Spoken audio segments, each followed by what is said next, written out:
Thank you so much. Well, it's wonderful to be here. I really appreciate it, particularly my husband and I coming up from Colorado. It is wonderful to be in the much freer state of Wyoming. So happy to be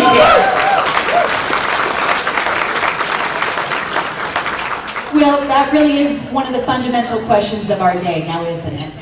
Whose children are they? I think most of us here know that. But the reason why we made this documentary, and I have to give a huge shout out to my husband Jonathan, not only was he the director of the movie, he's a former producer at Walt Disney Studios. And we decided it's time to make movies that draw attention to the real issues in our day. And this is one of them. We made this movie because we saw firsthand as parents, as people involved in our neighborhoods, involved in our schools, that this was the fundamental question of our day. We made it in 2019 through 2021 before the awakening of so many parents during COVID. And what we realized is we had a hard time waking them up, helping them understand that the very building block of Western civilization, the family, was under attack. You see, we saw that we were at a crossroads. Whose children are they? You're going to hear a theme tonight from Obi and myself because obviously he lived it, but I've been in the Soviet Union and in East Germany.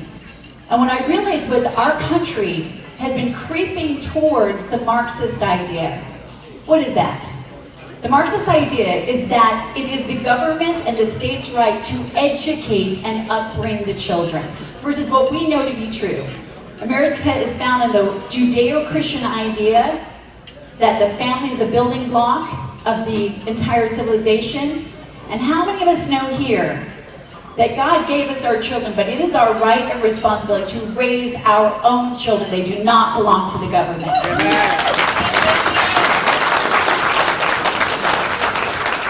But here's a question. We can't actually address what's going on until we know how we got here. And I want to let you know, while Wyoming certainly puts Colorado to shame, the minute we think this isn't happening in our own school district is the minute that we let down our guard. We have to be vigilant. So how did we get here? You see, the founding fathers understood that education, a well-educated citizenry, was the key to a free society. There was a golden triangle, teachers and parents working together for the good of students. And when we had that golden triangle, America led the way in education, led the way in prosperity, led the way in freedom. But what happened? How did we get here? I'm going to give you a really brief little history moment. Right after the Civil War, there's a group of people that looked at what happened, the devastation that occurred, and they came to the wrong conclusion. They thought that the American experiment had failed. They thought that you and I could not be trusted with our own governance. They thought that they needed to change education because education should no longer be how to think, it should be what to think. And they turned to the Frankfurt School in Germany where Marxism was being taught. And guess who followed that? Someone named John Dewey, the father of modern education. Now, you may not have heard of him, but he changed everything. And by the way, in the late 1800s, guess what he was a fan of? Marxism and Soviet-style schools. He became the lifetime president of the teachers' unions. And what else did he do? He started teachers' colleges everywhere. Now, I want teachers to raise their hands who are here because we are pro-teacher and pro-parent and pro-student. If you're a teacher, raise your hand. Okay, we love you, and you are in a tough situation.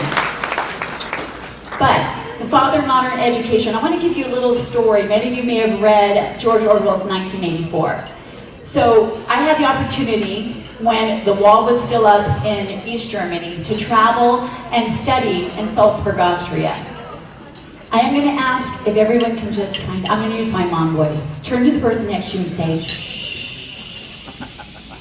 Turn to the person next to you so they don't feel left out and say, shh. Awesome, awesome.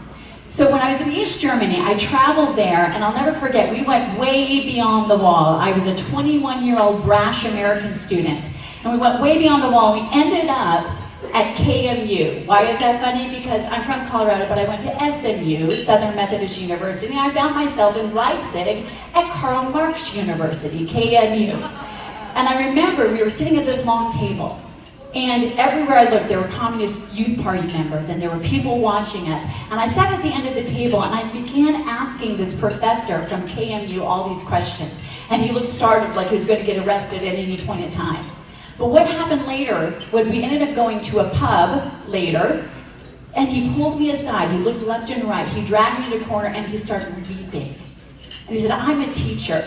I want to teach. But I am not allowed to teach anyone to think or ask questions. How I long to teach students like you. Now, I thought that would never happen in the United States of America. I've lived long enough to see this system take place where students are told what to think, not how to think. I'm going to tell you how we got here. I'm going to tell you a couple of details, but don't worry. I have some really good news that I'm going to share with you. But how did it get here? Well, let's just look at one moment. And by the way, in our documentary, you can find it at whosechildrenarethay.com. We made it so you can share it with your neighbors who maybe don't understand what's happening in the schools, and you can flip the school boards if they are not following the understanding of the founding of our great education system, being answerable to the parents, the grandparents, and the stakeholders in their community. And I also want to tell you, if you do go there, please do look at a special video, because when it premiered in theaters nationwide, the bonus feature was a special opportunity my husband and I had with one of the other producers, and we flew out to Phoenix, and Charlie Kirk did the interview with us for the bonus information, because he was always staying for education, and he knew why it was so important. But in the movie, you'll find this situation that's interesting. Many of you may know this. But in 1963, and this is when I'm going to prove what I'm saying about the Marxist roots of our current education system are not hyperbole. In 1963, 45 communist goals were read into the congressional record. I'm not going to read all 45, we don't have that too long. But it's amazing how many of them had to do with education. I'm just going to read a couple to you so you can see the long-term planning that happened. Number 17, get control of the schools. Use them as transmission belts for socialism and current communist propaganda. Soften the curriculum. Get control of the teachers' unions. Number 32, support any socialist movement to give centralized control over any part of the culture and education. And what happened in 1979? A backroom deal between Jimmy Carter and the teachers' unions to form the Department of Education. If anybody asks why, we shouldn't get rid of the Department of Education, let's look at two facts. In 1965, there was no federal funding for education. The Department of Education did not come into play until 1979. And let me ask you this, have our grades and our academics gone up, or have they gone down? They have gone down. But that was one of their goals, and they achieved it. They achieved the teachers' unions, and what are the results? A shift of authority. In my school district, where I went in Colorado, it was one of the top school districts in the entire country. Today, they are now transitioning children socially without telling their parents any knowledge or consent. A complete transition to take the control out of the parents' hands. A value shift. How many of you know about CRT that is going on in schools in many areas, where beautiful young children are told that they should be ashamed of a mutable characteristic like their skin color? That's another thing that's occurring. And teachers are overwhelmed. We have a teacher's crisis and a shortage. And why is it? Because classrooms are now violent and out of control because of something called restorative justice. That is a crisis. But here's something that you can share with those who maybe don't see the social issues. Since, as of right now, high school seniors in the United States of America, just think about this fact, only 22% of high school students are proficient in math. 22%. Only 35% are proficient in reading. These are the lowest scores ever recorded. And by the way, since the Department of Education was founded and all this plummeted, the spending per pupil has gone up 245%. I'm going to get to the good news, I promise you that, but I want to share one other statistic with you. Where does the money go? If that much money is being put into your education system, and I encourage you to look at all of your school board budgets, where does it go? I'll give you a clue. Between 2000 and 2017, students increased 17%. Teachers increased 18%. Principals and assistants increased 33%, and administrators increased 75%. Now, why is that happening? There are many good administrators, but we have to understand what is this triangle of where the money is getting spent. The more people the teachers you can stuff in the building, the more dues that they get, the more then that they can fund 99% to the Democratic Party, the more they can influence the Department of Education, and so it goes around. Okay, that's all the bad news. Who's ready for some good news? Raise your hand. All right, I have some great news to share with you. When my husband and I made that documentary, we did it because I started a group called Parents Unite America in 2019, and I just couldn't get people to wake up. And then COVID happened.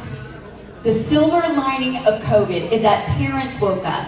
When you're told in Tennessee, for instance, oh, you have to sign a waiver so you don't actually watch what your kids are being taught, something is up, and parents realize that. As of today, school choice, which is the answer. We have 2 children. Anyone who has more than 1 child knows how different they are, right? I'm for school choice, not just because I understand every child is different. For instance, our daughter has autism. We realized it when she was in her 9th grade, and she started plummeting. If we didn't have school choice, I don't know where she would be today. She went to an alternative education, graduated with a 4.7 GPA, and has her own business now. And that's school choice. Our son, on the other hand, is a football player, went to a public high school, is now playing at a conservative Christian university, and we watched his game today and they won. So that's awesome. But here's the thing about school choice. I'm going to encourage every one of you to talk to somebody who you don't think agrees with you on this, because here's the statistics. 77% of all parents now want school choice. That makes sense. They've seen what's happening. Of the Black community in America, 74% want school choice. Of Democrats, 69% want school choice, and Hispanics, 69% want school choice. We are winning on this issue, and the only thing we need to keep this movement going to critical mass is to talk to our neighbors. I want to just pause for a moment, because when you look in history and you see movements, it usually goes like this. Something happens and it rises up to a certain level. That was COVID. Everybody woke up and realized what was happening, what their kids were being taught. Then it flatlines a little bit, and one of 2 things happen. Either there's this final push and it goes to permanent change, or it tapers off. You and I are the ones that are going to make sure that it does not taper off, that it goes to that critical mass. I want to tell you another exciting thing that's happening.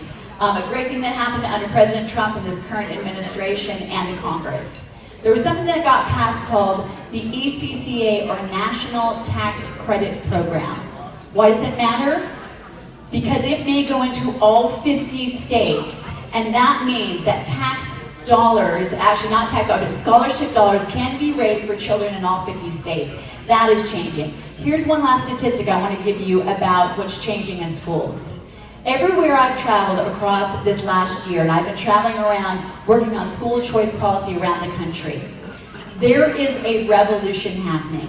We're getting back to the roots of education, which are local, community. Teachers, entrepreneurs are starting all kinds of different education programs that fit students, and teachers are allowed to teach. Here's something that I think is amazing. There's a recent study, not by a conservative group, by the way. This was actually by a more liberal organization, and you know what they found?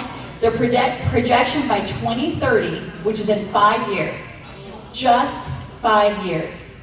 Their projection is that nearly 1/3 of all students will be homeschooled, and only half will still be in public schools. Think about that. That is amazing. Now, we love our public schools, we love our public school teachers, and I love everybody who serves in that area. But it's time we get back to competition. You know what's amazing about school choice? Where there is school choice, teachers' pay goes up. Why? It's competition. It just makes sense. One last thing I'm going to say, I got to tell you, until President Trump got back in office, where has our country been saved? With the Supreme Court.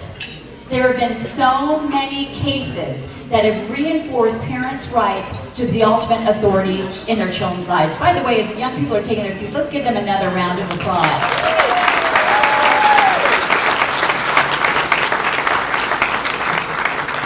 I'm going to talk about them in just a moment, about why I'm so excited about this generation.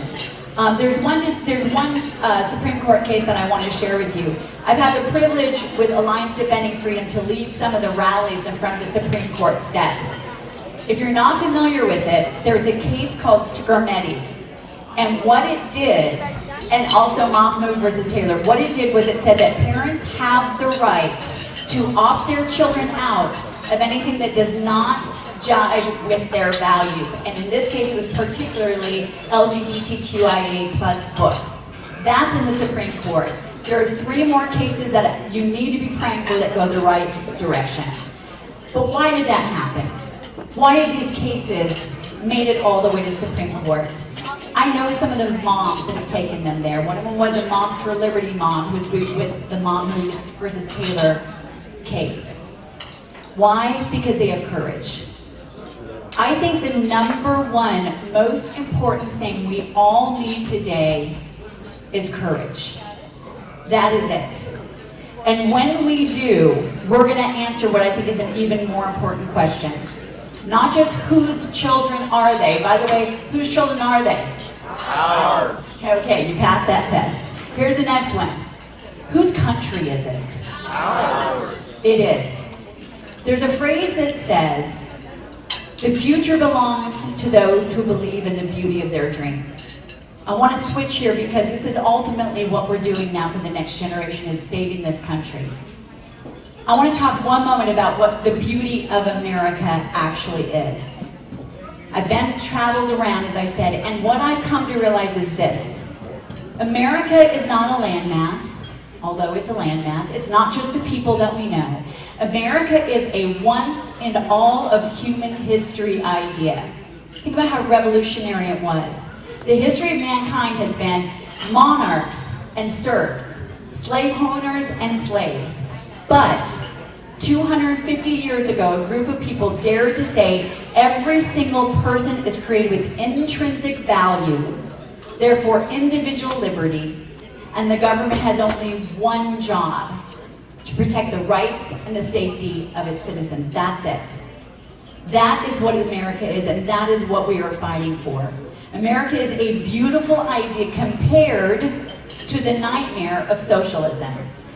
Opie's going to share a little bit more about that, but I want to share a quick story of when it came home to me. I told you that I went to the East Germany. I want to share one other story with you. When I was traveling with Youth for Christ International, I was traveling because I was second runner-up to Miss America, which is just a nice way of saying I was the bronze medalist. But I traveled with Youth for Christ International, and we were heading to the Soviet Union. And when we got there, the day we landed, the coup happened. For 9 days, we didn't know what was going on. We worked our way into Moscow, and by the time we got there, we were supposed to have a concert in Red Square, and I just got to share this story because God is amazing. The day we arrived in Moscow, the coup fell, and instead of having our concert in Red Square, we had it in the Kremlin on the stage of the Supreme Soviet.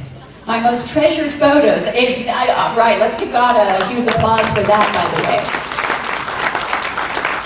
One of my most treasured photos was watching Soviet soldiers carry Bibles into the Kremlin. But what was the thing that I noticed when I first came there? You see, I grew up on Lowry Air Force Base, what I would call the lap of liberty. My father was a retired lieutenant colonel in the Air Force. And I'll show you how shielded I was. When I got my driver's license at 16, I drove onto the base where I knew everybody would stand and protect me, and there was an officer sticker on the car. So those pure airmen, when I drove on, had to salute me. And I thought, this is America. You get saluted when you get your driver's license. I thought, this is amazing. But I went from that, like too many of our neighbors, taking it for granted. And it was not until I stepped into the Soviet Union, and what did I see? I saw the palpable absence of freedom. Freedom, you can feel it. And you know when it's gone. And you know when it's slipping away.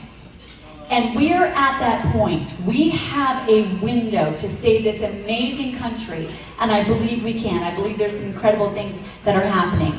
So we need clarity and we need courage. I'm going to get to courage here at the end, but that's clarity. What are we fighting for? The beautiful idea that is America. Clarity. Who are we fighting? I got to tell you, we live in a very confused, schizophrenic state of Colorado. We've got 50% unaffiliated voters, but I'm actually hopeful.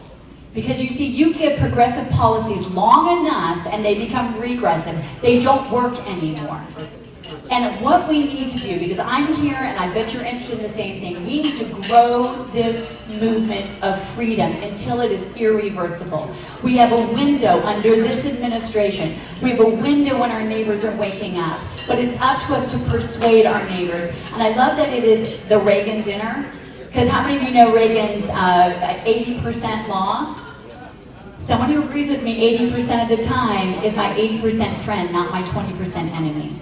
Our neighbors agree with us 80% of the time if we can remember to communicate to them this beautiful idea that is America. I want to share another story that reminds me of his big tent, because it was Ronald Reagan who came up with the idea of the big tent. Now when I shared the story, let's be very clear. The tent poles are firmly in the Constitution. We don't move our tent away from the Constitution. The best document ever created. Daniel Webster said, in all of human history, this miracle of our Constitution has happened once. It is ours to protect. But how about we open up that flap and invite people to join us, persuade them to join us? I'll give you an example of what I consider to be the big tent. My husband Jonathan and I were in Hollywood. I call it my temporary insanity period, and I'm now in my right mind. There's a gentleman named Gary Sinise. How many of you know Lieutenant Dan? Good friend of ours, a great man, great American. He started an underground conservative organization called FOA, Friends of Abe, for Abraham Lincoln. In Hollywood, we pretty much figured if somebody overheard you, they'd think you were talking about Abe Leibowitz, who was one of the top agents. You're just a friend of Abe. But when we walked in that room the very first time, who was standing there? It was about 10 of us. We walked in that door. How many of you know Andrew Breitbart? If you know Andrew Breitbart, he was one of the greatest thinkers of our time. He was standing there, but Andrew was an agnostic. He was standing next to Pat Boone, who's known for being one of the most squeaky clean Christian actors who drank milk all the time. Standing next to a log cabin Republican, meaning a gay Republican who had created one of the top TV shows at the time, John Boyd, Gary, and myself. And you know, I looked at that room, that was a big tent. We didn't agree on everything. But we would have done everything to fight for one another's right to live free. It's time we invite people into our tent. Our neighbor is not our enemy. My favorite quote, by the way, from Abraham Lincoln is this in his second inaugural address. 1 month before he's assassinated, the war is still going on. Hundreds of thousands of Americans have just killed one another in the battlefield. And what was he able to say at that date? With malice towards none, with charity towards all, with firmness in the right as God gives us to see the right. Our neighbors will join us if we let them know that we do not have malice. We want them to live free, but we will be firm in what we believe in. So that's a clarity.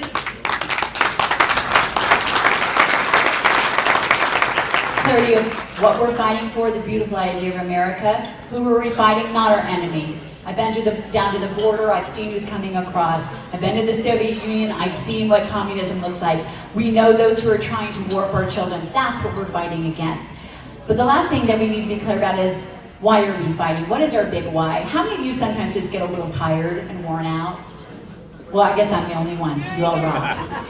But if you do, stop and think about why you're fighting.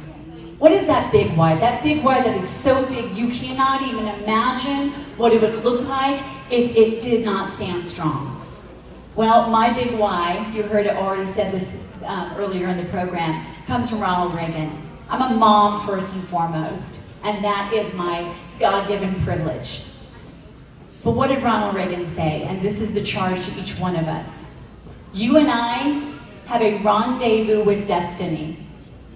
We will preserve for our children this, the last best hope of man on earth. Or, for me, the or is the unthinkable choice that I cannot see have happen.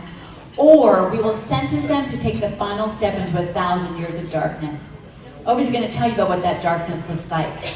I think we know what it is, and we have to be committed to make sure that that never happens. That's my big why. You know, when we have the clarity of what we're fighting for, who we're fighting, and why we're fighting, then we'll have courage. So courage is contagious. I want to close by sharing a few stories of courage. And you've heard people talk about Charlie Kirk. Charlie Kirk had courage. In fact, what did he want to be known for? Courage in his faith. And he had that courage. And we can be inspired by that. He spoke the truth in love without fear, courageously.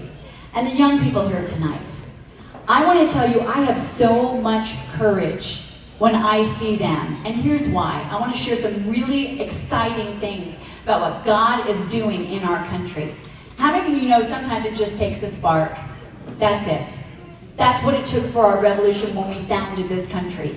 Well, we were right at the precipices, across college campuses, across this entire nation. You know, when the TV cameras were only showing the anti-Semitic Hamas protests, you know what was going on in other areas?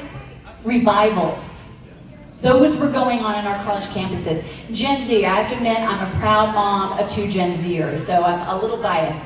Let me tell you something about Gen Z. Studies show the most conservative generation to come along in quite a while. The one that is seeking faith more than previous generations. And before September 10th, there were 900 TPUSA college chapters, 1,200 high school chapters. Since the horrible day of September 10th, there have been over 120,000 new applications for TPUSA chapters across this country. That is a spark.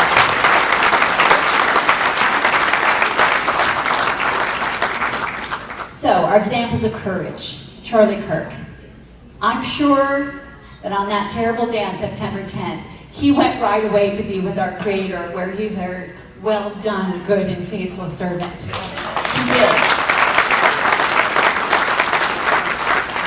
I know that our prayers will continue for his beautiful family, but it's for us to carry that torch on, and we can.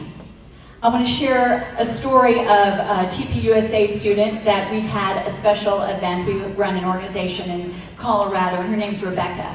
And I asked her, "Rebecca, what are you hopeful about in your generation?" And here's what she said. She goes, "I'm proud to be a part of this generation because so many now are running to the battlefield instead of away from it." Here's our question. Are we ready to run to the battlefield? Because you know what? Our founding fathers 250 years ago gave their sacred honor. They thought they were signing their death warrant, but freedom was worth it. That's the mantle that we take up. And I want to share one final example of courage. Because I think we all know at the end of the day, America happened because God blessed the idea that our founding fathers heard from the pulpits. So I want to share the story of George Washington. Because many people know he was a man of faith. Because when we're looking for courage, I would encourage every one of us here to make an appeal to heaven. I love that founding flag that we had as well. Many people know he was a man of faith. There's that famous painting of him at Valley Forge, on his knee, next to his horse, his hat sitting next to him. But how do we know that that happened? Well, something pretty amazing. There was someone named Isaac Potts. He was a Quaker. He was not a revolutionary. He did not want the war. He allowed his land to be taken, but he was against the war. And here's his recount of hearing George Washington pray. "In that woods I heard a plaintive sound as of a man of prayer. I tied my horse to a sapling and went quietly into the woods, and to my astonishment, I saw George Washington on his knees alone, with his sword on one side and his cocked hat on the other. He was at prayer at the God of the armies, beseeching to interpose with divine aid as this was a crisis." How many know we're at a crisis point? And it says, and the cause of the country he was praying for, the cause of the country, of humanity, and of the world. Such a prayer, Isaac Potts said, I had never heard from the lips of man. I left him alone praying. What was the impact of that prayer in Isaac Potts?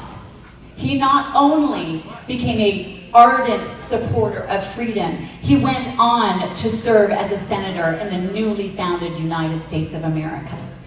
Our faith, our moral courage. Ronald Reagan talks about how there are no arsenals or weapons in the arsenals of the world as strong as the will and moral courage of a free man and women. That's what we owe the next generation. In some ways, they're already leading the way. Gen Z is leading the way, even though they came out of this education system that we showed. We can be the ones to come alongside them, because our moral courage will be contagious to others. So when we know what we are fighting for, we know who we are fighting and why we are fighting, then we have the courage that it takes to stand. I do believe that we will turn this country around. We will take advantage of this window. I want to share one final quote, because it's going to take all of us, and more than ever, standing together. How many know the Edmund Burke quote about evil prevailing when good men do nothing? It's a great quote. Oftentimes, just like scriptures, we don't read the second part of it. So the second part of it goes like this. He says, all that evil needs to prevail is for good men and women to do nothing. But when the evil congregates, the good must come together, lest we fall one by one in an unpitied sacrifice and a contemptible struggle. Now's the time for us to encourage one another. Stand with one another. Go support TPUSA and the amazing high school groups that are here. And I believe if we do that, we will be the ones that they will say of that we stood together, we pulled back from the precipice, and we saved this, the last best hope of man on earth, not just for our children, but for their children and grandchildren. It's an honor to stand with you. God bless you, and God bless Wyoming.